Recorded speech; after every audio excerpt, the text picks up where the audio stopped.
Bismillahirrahmanirrahim. Assalamualaikum warahmatullahi wabarakatuh. Alhamdulillah.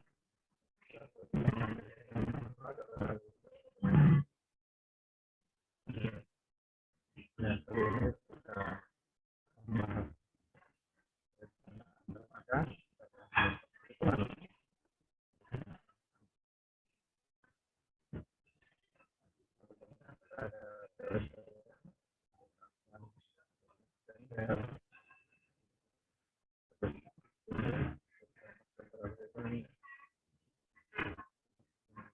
Untuk dermaganya memainkan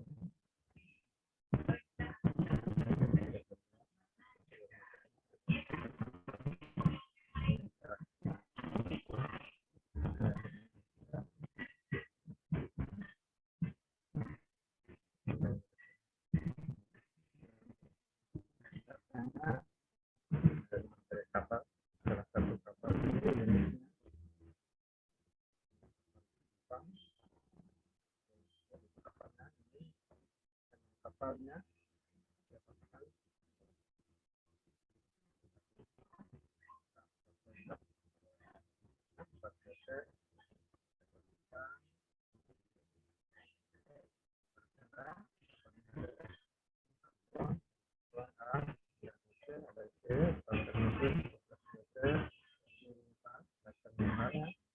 sender itu dapat minimal jaraknya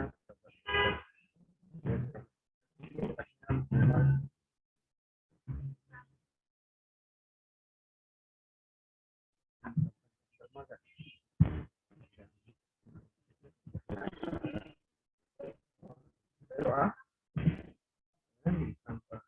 dan kurang 1/15 tambah 50 ternyata di atas dapat 144 meter. Lebar dermaga limitnya B tambah A. Di sini sudah 60 meter lebar udang dan A-nya 3 meter atau A60 meter. Per kapal kapal itu tambah 35 adalah 2,4 meter.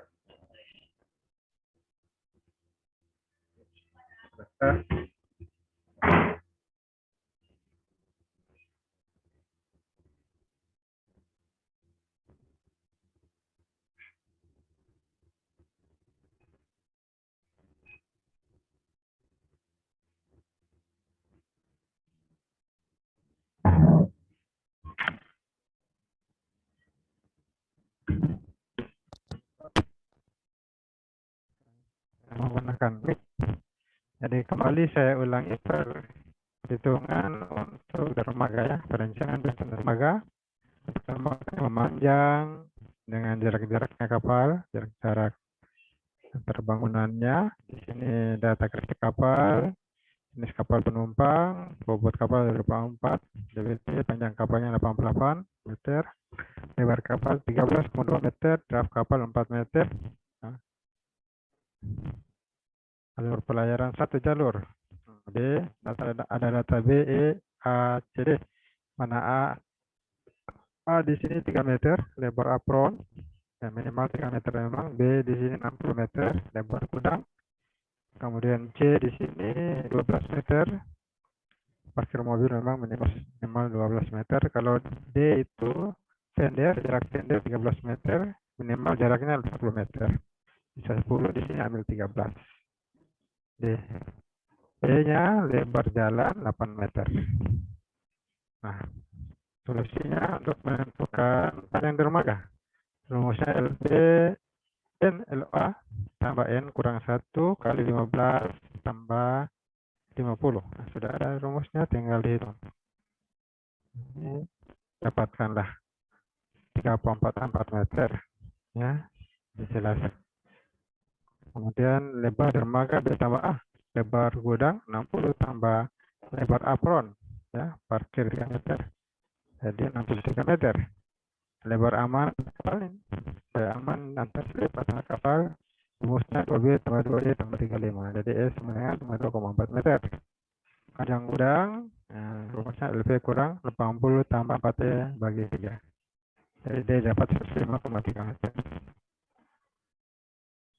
Kemudian lebar pelayaran untuk 2 jalur. Ini sudah gambar kapal, ini ada kapal B, jaraknya ada jalur gerak di samping 80% kali B, lebar keamanan 50% kali B, lebar keamanan pada kiri dan kanan. Nah, ini bisa lihat kapalnya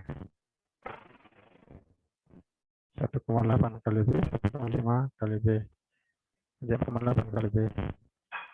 Jaraknya dari lebar kapal B 13,2 meter pakai data, maka lebar keamanan 1,5 kali B satu jalur kali 2 39,6. Nah, untuk jalur jaraknya 1,8 seperti gambar di atas tadi, kali B kali satu jalur 3,76, jadi semuanya 63,36 meter. Untuk tampang alur, ini bisa kita lihat gambar kapalnya. Ya, ada data di atas daf kapal 4 meter, ketinggiannya hanya 0. Nah, kalau kita hitung H, ketinggian dasar laut ke muka air ini 1,15 kali 4. Karena H itu lebih besar, lebih satu sama dengan 1,15, minimal 1,15, maka dapatlah 4,6 meter.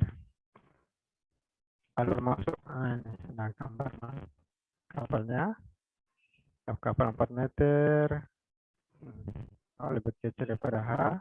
Ini ada data H, ya, alur kapal, ada data H besar juga, ketinggian kapal, ketinggian dari dasar ke muka air. Maka dapatkanlah H kecil ini 1,656 meter. Kalau H besar ini tingginya 4,6, kalau H kecil 1,656. Ini bisa lihat pada gambar. Untuk lebih jelasnya, saluran ini didapatkanlah 6,9 meter salurannya.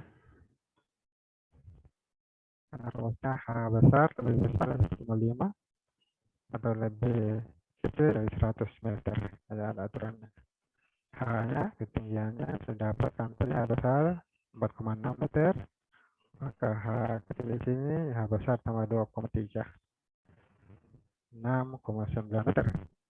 Nah, ini sampai ke atas ada kapal. Kemudian kolam putar, ada kolam putar di depan dermaga itu. Terus kolam putarnya seperempat di D kuadrat. 1,5 kali panjang kapal. Jadi dari kolam 1,5 panjang kapal 130 meter, maka dapatkanlah luas kolam 1,4 pi kuadrat, 1,4 34, 1,114 kali 264, ya. 132 kali 2 264 kuadrat. R D dan R kuadrat. Ini itu diameter dari jari itu 2 kali, ya, 2 kali R, 2 kali dari kolam. Ya, dapatlah 54.711,4 meter. Nah, itu untuk dermaganya, jalur kapalnya, kolam putar di dermaga, ya. Kemudian ini rencana pelabuhan. Bisa kita lihat data teknis pelabuhan di sini. Ada gambar dermaga. Nah, ini lokasi dermaga, arah anginnya. Nah, data pemecahan gelombang, tipe sistem miring, alur pelayarannya 1 jalur. Reaksi kapal sama dengan sebelumnya, dan data sebelumnya. Kapalnya sama, bobot kapalnya sama, panjang, lebar kapal, dap kapal sama. Untuk dermaganya sama memadai. Maka penyelesaian ini konstruksinya nih, berarti analisa strukturnya ini, mekanika teknik. Nah, saya lihat sini beban Q-nya. Beban terbagi rata, ya, 4,5 ton per meter. Ini ada fender, samping dermaga. ada jarak-jaraknya A, B, C, D. Ini A, B, C, D. Nah, data dermaga belajar beton. Ini datanya 2,4 ton per meter kubik. Ini data-data tanahnya, jenis tanahnya, sama tanahnya, jenis tanahnya seperti dalam dukung tiang aksial, C juga ada dukung tiang transversal, juga ukuran ABCD sebelumnya sudah diambil, tinggal lihat datanya. Kemudian solusi perhitungannya, perhitungan titik berat konstruksi. Nah ini rumusnya, didapatkanlah X0 0,9 meter. Karena 0,36 maka KP 2,7. Nah ini dimasukkanlah data-datanya ABCD, sudah masuk datanya dalam gambar. Kemudian perhitungan tanah aktif ini ada ya 1, 2, dan 3, ya 4. Ini datanya dapatkanlah ya 1 2,9, ya 2 1,05, ya 3 ya 4. Nah sudah ada.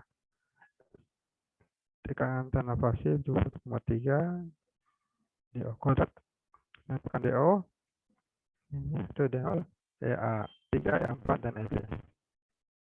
Jarak lengan D0 ini ada X, Y, Z. Rumusnya X berdua C sama DO, kalau Y sepertiga C sama DO, kalau Z sepertiga DO. Nah, perhitungannya sigma MD sama dengan 0. Ya, maka dihitunglah ya 3 kali X tambah dengan 4 kali Y kurang EB kali Z sama dengan 0. Dihitung, maka dapatkanlah hasil perhitungan dengan uji coba, trial and error, coba-coba ini dia 0 DO 4,3 meter.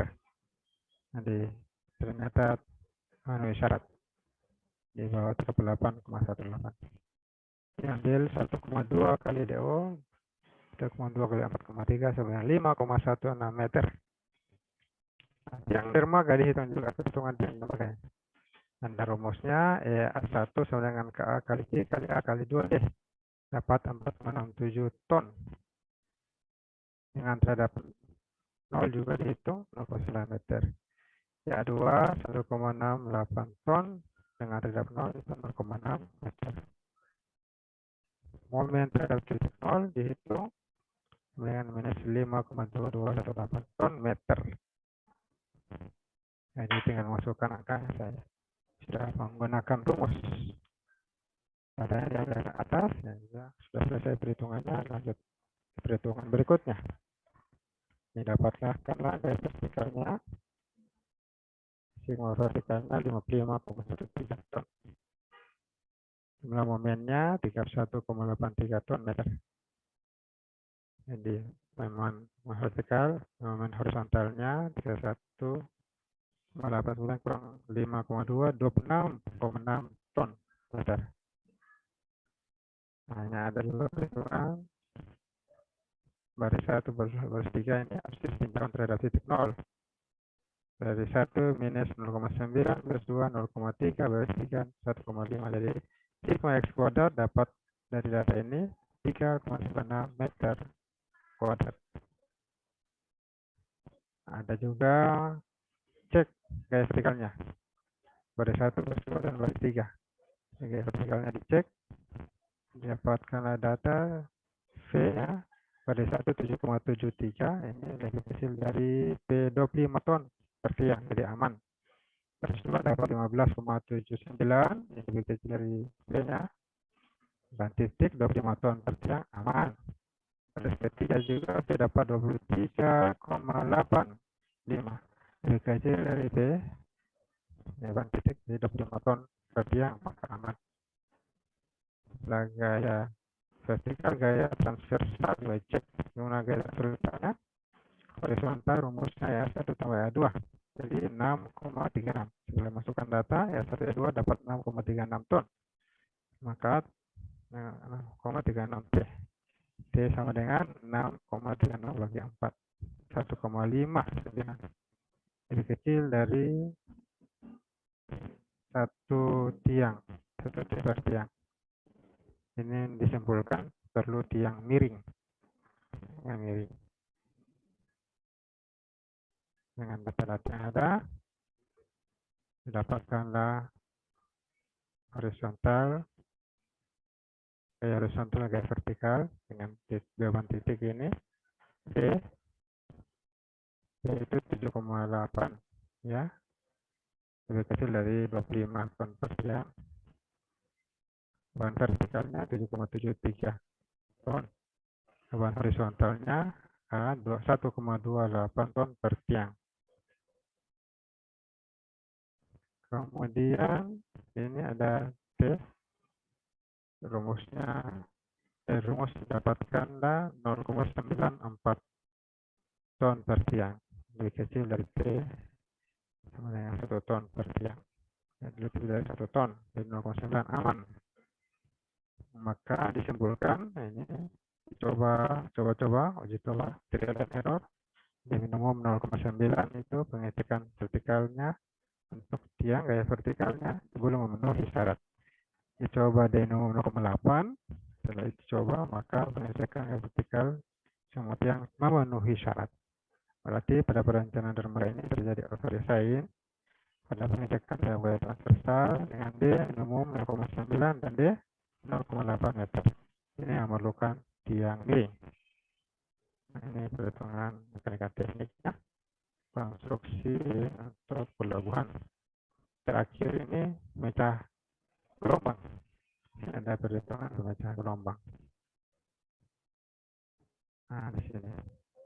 Jadi kita lihat pemecah gelombang.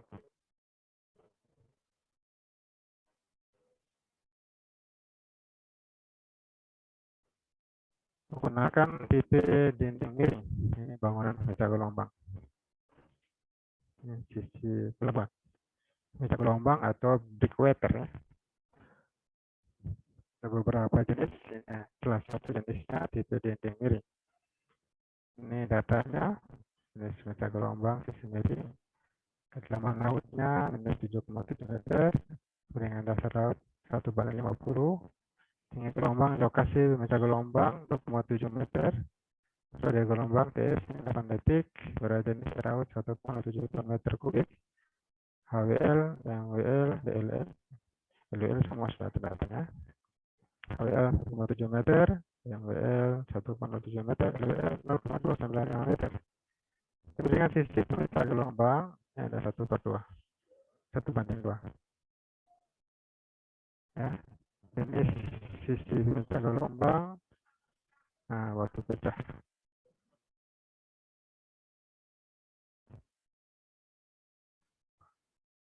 Jenis batu 2,7, koefisien fraksi 0,97.